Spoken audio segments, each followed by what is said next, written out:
Black Cat 4s, 2020 and 2025. Which one's better? And are there actually any differences? Oh yeah, and if you didn't know by now, my name is DJ, and this is the DNA Show. Also, I did a poll to see which one people like the most, the 2020 or the 2025. Make sure you stick around to the end to see the results because you are going to be shocked. So what we're gonna do is start with the 2020 retro first, then we'll unbox the 2025 retro, and then we'll start dissecting everything because the boxes are different as well. Everybody says it's all the same. It's not all the same. Here we go. So looking at the top of the lid, you're gonna notice you have a lift off lid, classic to your OG4 style box. You have the all matte black finish with the metallic Jumpman here and the flight text in the center of that as well. Now on the bottom half of the box, you're gonna notice you got the matte black finish with that metallic splatter all throughout the bottom half of the box. Now on the front and the back of the lid, you got a metallic Jumpman with the air just below that and a black loophole. Now looking at the size tag, it reads Air Jordan 4 Retro Black Light Graphite, size 13, just for me, and retail on these was $190.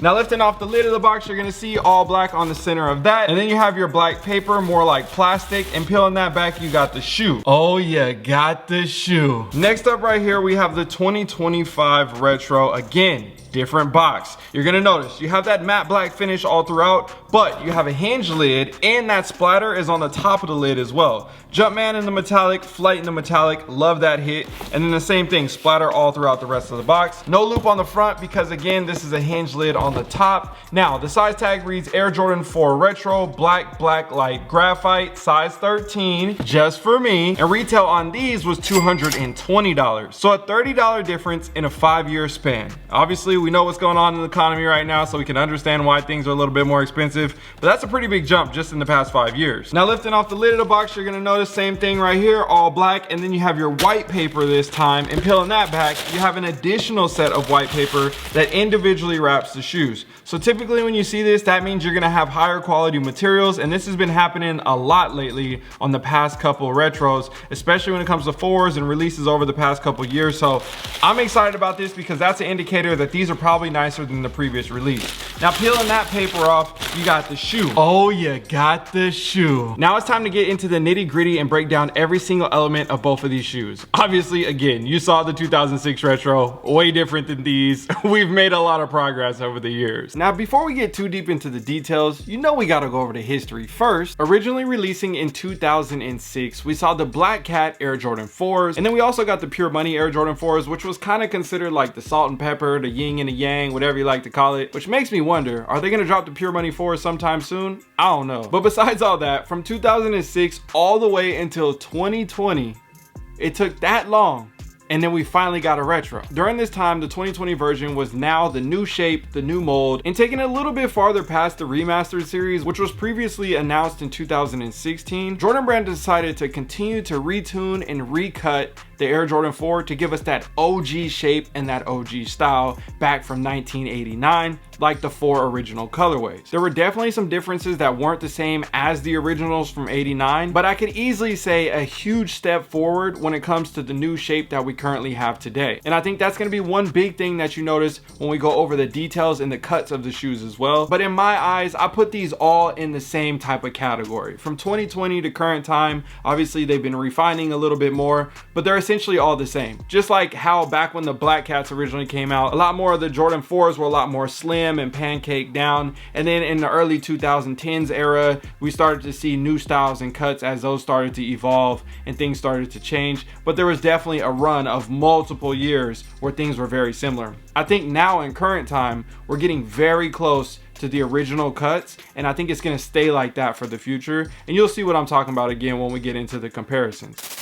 Yo, DNA fam, I know you guys are into sneakers, so I'm gonna assume that you're into investing as well, which means you're probably also interested in leveling up your life. I think you definitely need to check this out. I just launched my DNA Show community on School, and it's totally free to join, by the way. Inside, I've dropped my entire Hobby to Hustle program. It used to be $99 a month, and I've helped tons of people turn their passions into profit with this course. And now I wanna give it away 100% free just for the community members. This is gonna be a place where sneakerheads can connect, share game, and grow together. So don't wait, hit the link down below in the description to get instant access to the Hobby to Hustle course today, and I'll see you guys on the inside so we can run it up.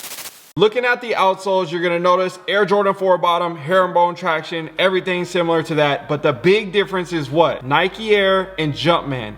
The 2020 Retro has the Jumpman because what? Jumpman on the back tab. 2025 Nikes with the swoosh because what? Nike Air on the back tab. Now looking at the midsoles and the encapsulated air units, we're gonna say for the most part, everything's the same here, right? All black air unit, you got the black midsole with the metallic finish onto it. You got the black midsole right here with the little shine to it. Very, very similar amongst those with the strokes of the paint and the color and how it shines. But going to the upper, there's a ton of differences. I'm talking shape, materials, the cuts, how it's finished, the tongue, the back, like we got so much to cover. So looking at the toe box and the vamp and all these elements to the shoe, biggest thing we want to note first is what? You have a synthetic nubuck here on the upper on the 2020 Retro, which means not legitimately a leather material. And then on the 2025 Retro, you have an authentic nubuck on the upper. So immediately, two complete different materials, qualities, and overall values behind them. Because of that, you're gonna see a difference on the cuts and the edges around the shoe.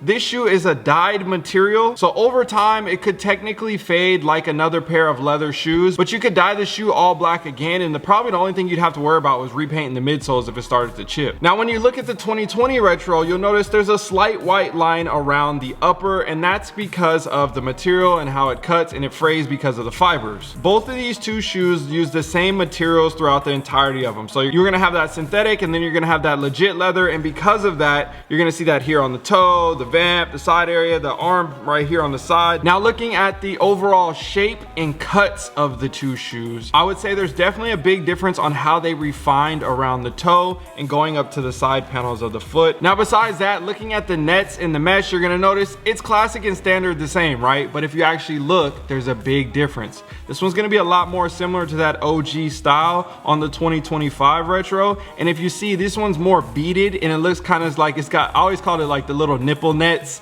These got like little nipples on the edge of every intersection. And then it's a lot shinier and it's a little bit skinnier. This is more flat and square, if that makes any sense. And it obviously is rounded inside, but you kind of get what I'm saying. When you put them side by side, you can definitely tell the difference. Now besides that, going up the center of the foot, you're gonna notice same thing, all black laces, standard to that. Everybody wants to switch the laces out, do all those other things. These don't come with extra laces. That's up for you to decide in your own free time. Now going up the center of the tongue, you're gonna say, hey, it's very similar, right? And then you look at the patches, you're gonna say, okay, those look similar too. I see where they're going. One might look a little bit lighter than the other, but overall we'll call that the same. But the actual top of the tongue is the big key difference and teller between that real authentic OG 1989 cut and then this new retro that was like on its way but hadn't done it just yet, and they were working on it but they didn't get it right. That's the 2020 version. So when you see with the two tongues side by side, one looks a little bit more crinkled. You can see the material behind the tongue showing from the front. The 2025 is tucked back on the top of the tongue and a lot more clean cut. Now we had this conversation before and I'm gonna talk about it real quick again. These have the metallic TPU pieces in all black on the front and the top end of the foot. Everybody talks about this new 2025 retro squeaking.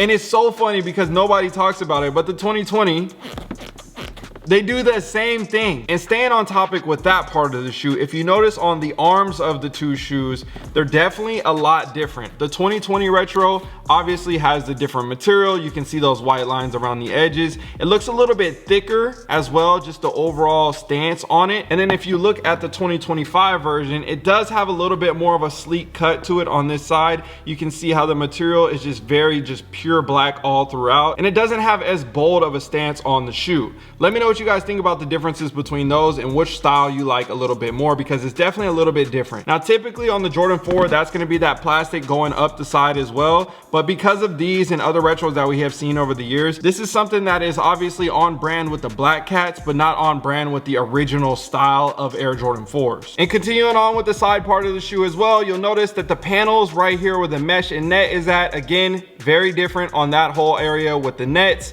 And then the shape is just slightly different as well. I would say the 2020 is a little bit bigger, like higher, and then the 2025 is a little bit compressed down, just oh so slightly. And then flipping the tongue back here on the 2020 retro, you'll notice you have that more of a graphite finish there with the patch, and then the Air Jordan branding upside down. And then looking at the 2025 retro, essentially the same type of vibe, but you'll notice the stitching, the line around it is actually a different color. And then the Air Jordan branding is a little bit more prominent, and you can see it a lot better on the 2025 retro. Now let's talk about fit and comfort as well. There's gonna be a big difference between these two that increases the quality and how you feel about the shoe, and that's because of the insoles. So when you look at these two, you're gonna notice the 2020 retro has the black sock liner with the graphite Jumpman, and if you flip it over, you'll see it has that cheap blue insole. That's the one that everybody hates, we all talk bad about, but for some reason people glorify it in these.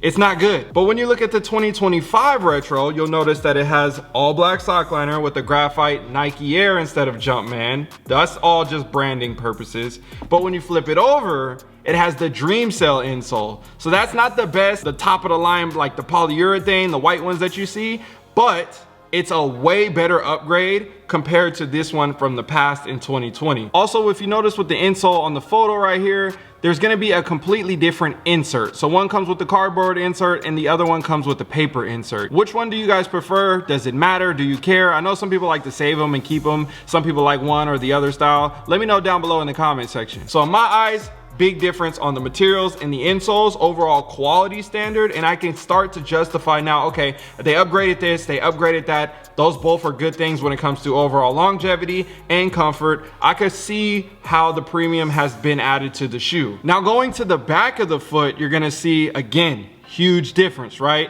Not only is it Nike Air and a Jumpman, I would still prefer to this day that it stayed with the Jumpman and the nubuck on the material, because that is just something that is kind of classic and iconic to certain models and retros that dropped during that time to kind of set them apart in different areas. And I get that. They want to add the Nike Air, switch up the tab, set these two apart so they don't look way too similar, and maybe the consumer may not buy it because of those reasons. So I could understand the branding and marketing behind that and why people, you know, they love the Nike Air, even though, again, I think the Nike Air should stay on the original colorways. Whole nother topic. But at the end of the day, if you look, materials are completely different. Now you do have that same, somewhat of that plastic right there with that shiny Jumpman in the center here on the 2020 retro. And then again, the nubuck's gonna be all throughout the rest of the tab. And then right here, same thing, just all over that plastic tab. Matte finish with the shiny Nike Air branding in the center of that. All right, you guys, we can't forget to mention the poll results because this was crazy to see. I let these sit up for hours. We got thousands of votes and it was so close. We literally had a 50-50 tie and it came down to the wire. You know the polls stay up on stories for 24 hours. So again, if you haven't already, make sure you follow me on IG so you can participate in those and see the results here. We had a 50-50 until the last hour, bro. It was crazy.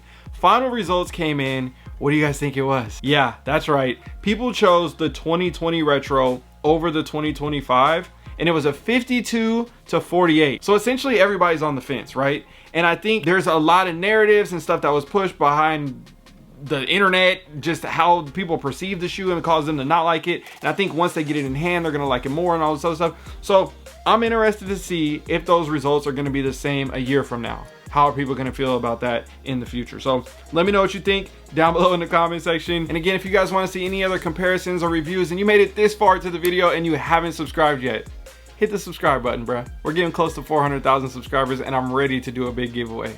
I would never let you down. Hey, just a quick reminder, again, the link is down below in the description to join the community if you have not already. I'm giving away the entire Hobby to Hustle program for free, only to members. So you gotta sign up and get in. Again, everything is free. You don't have nothing to pay for. It's all gonna be inside. You're gonna love it. Trust me, I've helped hundreds of people with this. I cannot wait to help you as well. It's in my DNA. The only choice I like to make what I'ma wear today. I would never let you down. It's in my DNA. The only choice I like to make what I'ma wear today. I was made for it. It's in the DNA.